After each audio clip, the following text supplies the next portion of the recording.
이제 그 다음부터가 조금 복잡하죠. 학과 정보 관리. 이제 이 부분인데요. 쉬운 거 먼저 좀 설명을 드리면 우리가 전체적으로 학과 정보 관리가 어떻게 흘러가는지 좀 그거 먼저 순서도로 제가 설명을 드리도록 하겠습니다. 경우의 숫자를 좀 하나하나씩 따져가면서 보는 게 좋을 것 같아요.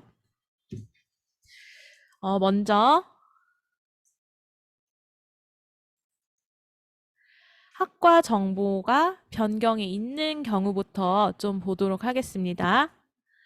학과 정보 변경이 있는데 학과가 신설되거나 변경되거나 폐지되는 등의 개편이 없어요. 개편이 없다고 하면 제가 아까 전에 말씀드렸던 일반 속성 중에 일부를 좀 변경하는 케이스가 나타날 거예요. 입학 정원을 조금 숫자를 바꾸고 싶다. 뭐 이런 경우, 모집 단위가 아니었는데 이번에 모집 단위가 됐다. 뭐 이런 경우들. 그런 아니면 원래 석사만 운영을 했는데 석사, 박사를 같이 운영하게 됐다. 뭐 이런 경우들을 말씀을 드리는 거예요. 이럴 때는 학과의 지위를 변화시키지 않는 일부 속성만 변경되는 것이기 때문에 일반 속성을 확인하게 됩니다. 또는 전 차수에서는 폐지된 학과였는데 폐지된 학과 중에서 해당 학과로 다시 모집이 이루어지는 경우가 있어요. 이제 그랬을 때는 폐지 학과였다가 다시 모집을 진행을 하고 학생을 받는 학과니까 폐지된 학과를 다시 살려야 돼요.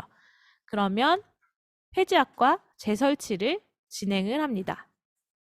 그리고 폐지 학과 중에서도 계속 폐지 상태긴 한데 재학생이 남아 있어서 통계에 쓰여야 하는 학과가 있고 이제 더 이상 여기 학과로는 학생이 없어. 그래서 더 이상 쓰지 않는다라고 하면 통계 나오지 않아도 되는 학과들이 있어요. 그랬을 때는 폐과 존치 관리를 하시면 되겠습니다. 이렇게 1번, 2번, 3번이 끝났으면은 해당 학과의 교육 목표, 교육 과정, 진로 취업 분야, 즉 교육 속성을 올해 기준으로 갱신을 하시면 되겠습니다. 특히 교육 과정이나 교육 목표 같은 경우는 점점 쓰임새가 많아지는 추세이므로 2021년도 요강 기준으로 2021년도 교육 목록표 그런 기준으로 업데이트를 해주시면 되겠습니다. 이제 한 가지 경우의 수를 살펴봤으니까 그 다음에 다음 경우의 수를 좀 확인해 볼게요. 학과 정보 변경이 있는데 그 변경이 학과 개편인 경우입니다. 학과 개편이라고 하면 단과대학이 변경이 된다거나 학과 명의 변경이 된다거나 주야간이 변경이 된다거나 학과의 통합이나 분리가 있는 경우라든가 이런 경우를 얘기하는데요. 이럴 때는 입력 시스템 상에서 자율분류 기술서를 작성해서 제출하시면 필요한 경우에 표준분류심의위원회에서 자율분류 결과로 도출된 각 학과의 표준분류 계열을 심의한 다음에 확정을 합니다. 여기에서는 이렇게 간단히 설명을 드리고 이따가 자세히 또 한번 설명드릴게요.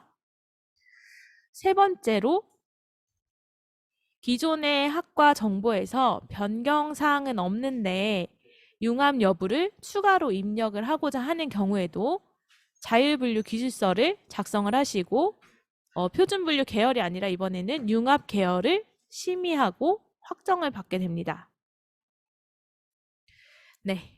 그 다음에 학과 정보에 변경사항이 없고 융합 정보를 입력하지 않는다고 해도 교육 속성은 항상 2021년 기준으로 현행화되어야 되기 때문에 교육 속성을 다시 한번 제대로 입력이 되어 있는지 2021년 기준으로 입력이 되어 있는지 확인을 해주시기 바랍니다. 이 모든 경우의 수를 거친 다음에 6번 대학 입학 전형 지원 시스템 모집 단위 코드 부여 화면에서 코드 부여하면 학과 정보 관리 업무가 끝나게 됩니다. 네, 이게 전체적인 학과 업무에 대한 모든 업무라고 보시면 되고요. 그럼 1번부터 6번까지 각각의 시스템 부분을 제가 설명을 드리도록 하겠습니다. 먼저 일반 속성을 확인하는 방법이에요. 그래서 나중에 이 자료를 제가 드릴 건데 이 지침서 내용은 지금 시간 관계상 다 훑어드리지는 못하고 저희가 유튜브로 이미 촬영한 내용들이 있어요. 이 그림 그대로 되어 있는 내용들 보시면서 그때는 지침을 설명을 드렸었거든요. 그 지침을 한번 좀 참고를 해보시면 될 것 같아요. 그리고 입력 시스템 매뉴얼은 이 책자를 참고하셔서 이 페이지를 보시면 되는데 우리는 지금 실현을 직접 해볼 거예요. 그래서 실현으로 저희가 직접 이 부분을 해보도록 하겠습니다. 다시 한번 입력 시스템을 좀 열어주시고요. 입력 시스템 메뉴에서 이번에는 표준 코드에서 학교별 학과 코드 부분을 한번 들어가 주세요. 들어가서 이제 보시면 조회를 한번 눌러보시면 지금 기준 2021년도 2차 기준으로 이제 학과 상태들이 쭉 보여지게 돼요. 지금 우리가 계속 등록해왔던 학과들이 누적이 되어 있는 상태고요. 학과 상태가 현재 지금 어떻게 되어 있는지 여기에서 확인을 하실 수 있습니다. 여기서 확인을 하시면 되고요. 그 다음에 밑에 정보들을 보시면 이 한 학과에 대해서 클릭한 학과에 대해서 밑에 학과 정보들을 다시 한번 확인하실 수가 있습니다.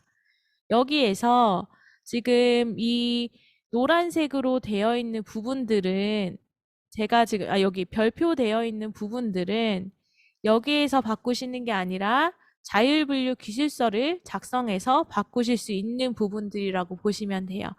이제 조금 더 뒤로 가서 설명을 드리면 이 학과 코드를 바꿀 수 있을 영향력이 있는 것들은 이 노란색 혹은 이렇게 별표시로 되어 있는 부분입니다. 여기서 한 가지만 좀 설명을 드리고 가면 수업 연한 같은 부분은 여기 사실 별 표시가 되어 있기는 하지만 이제 통계적으로 수업 연한을 별도로 관리하고 싶다. 전문대학 같은 경우에 그런 경우가 있는데요. 2년제 학과가 있었었는데 2년제 학생이 아직 남아있고 이제 이 학과가 3년제로 개편이 되면서 3년제 학생들을 따로 관리하고자 하시면 여기에서 바꾸시면 안 되고 자율분류 기술서를 작성하셔서 학과를 더 하나 만드셔야 돼요. 만드신 다음에 괄호한 다음에 기존의 이름 사용하실 수 없고 옆에 3년제 뭐 이런 식의 구분자를 붙여주시면 되고 만약 그 2년제나 3년제 가릴 것 없이 그냥 하나의 학과로만 관리하고자 하신다면 여기에서 정보를 2년제에서 3년제로 그냥 바꿔주시고 한 학과로만 관리를 해주시면 돼요. 그리고 이제 또 하나는 여기 대학 자체 대계열, 교육부 5대 계열 역시 전년도까지는 이 학과가 인문사회 계열이었는데 이번 연도부터는 학과 개편을 하든 뭐 어떤 형태로 인해서 이 학과를 자연과학 계열로 바꾸겠다라고 하실 때 두 가지 경우가 있어요. 전에 있었던 학생들도 2, 3, 4학년 학생들도 다 자연과학 계열로 옮기겠다. 라고 하시면 그냥 단순히 여기에서 계열을 바꾸시면 되는데 만약에 2, 3, 4학년 전에 있었던 학생들은 원래 계열인 인문사회를 놓고 이번에 1학년만 자연과학 계열로 바꾸겠다라고 하시면 여기에서 정보를 바꾸시면 안 되고요. 자율분류 기술서를 작성하셔서 학과를 추가하신 다음에 하나의 계열을 좀 따주셔야 돼요. 그리고 그 옆에도 마찬가지로 학과명에 동일한 학과 이름을 기재할 수 없으니까 옆에 계열 정보를 추가로 더 작성을 해주셔야 합니다.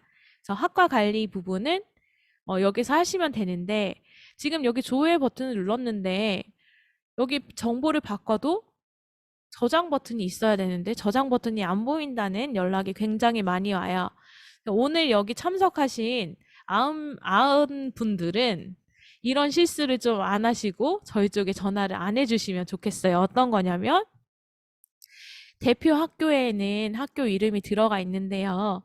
이 대학에는 전체라고 되어 있어요.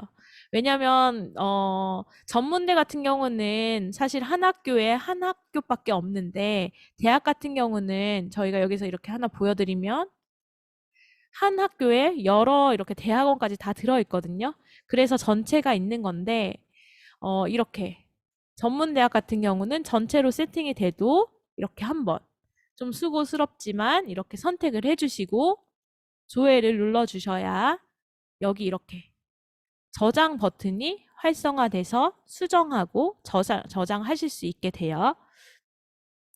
그래서 여기 보면 제가 이렇게 지금 여기 있는 정보는 안 만지시는 게 좋아요. 왜냐하면 여기 만지면 나중에 내가 뭘 만졌는지 모르고 그냥 넘어갔다가는 나중에 통계나 이런 데 그대로 되기 때문에 우선 눈으로만 보세요. 그리고 나중에 혹시 정보를 바꾸실 일이 있으면 그때 좀 나중에 해보시면 좋을 것 같아요.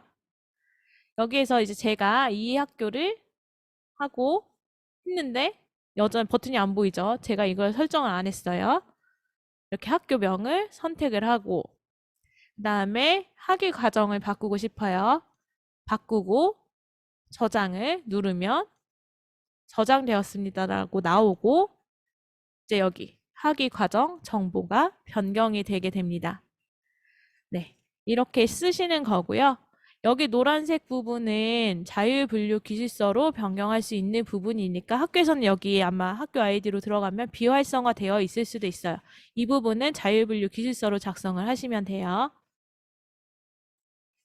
그 다음에 이게 일반 속성을 확인하는 방법이었습니다. 네, 이제 그러면 여기서 일반 속성의 이제 뒷부분에 또 설명을 드리겠지만 이 학과에 전에 입력되어 있던 교육 과정이라든가 그 다음에 전에 뭐 융합 현황을 입력했으면 융합 현황이라든가 이런 것들도 여기서 다 확인을 하실 수가 있는데 여기에서 직접 고치실 수는 없어서 저희가 뒷부분에서 이거는 다시 한번 설명을 드리도록 하겠습니다.